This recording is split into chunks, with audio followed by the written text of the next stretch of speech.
रसूलुल्लाह सल्लल्लाहु अलैहि वसल्लम ने फरमाया, क्या मैं तुम्हें सबसे बड़ा गुनाह ना बताऊं? हमने अर्ज़ किया, ज़रूर बताइए या रसूलुल्लाह। हुज़ूर सल्लल्लाहु अलैहि वसल्लम ने फरमाया कि अल्लाह के साथ शिर्क करना और वालिदैन की नाफरमानी करना। हुज़ूर सल्लल्लाहु अलैहि वसल्लम इस वक्त टेक लगाए हुए थे।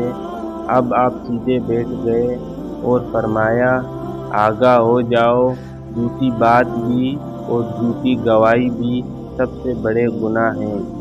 आगाह हो जाओ, झूठी बात भी और झूठी गवाही भी। हुज़ूर सल्लल्लाहु अलैहि वसल्लम इसे मुसलसल दोहराते रहे और मैंने सोचा कि हुज़ूर सल्लल्लाहु अलैहि वसल्लम खामोश नहीं होंगे। तमाम मुसलमान भाइयों से गुजारिश करता हूँ कि वीडियो को लाइक, शेयर और सब्सक्राइब ज़रूर करें।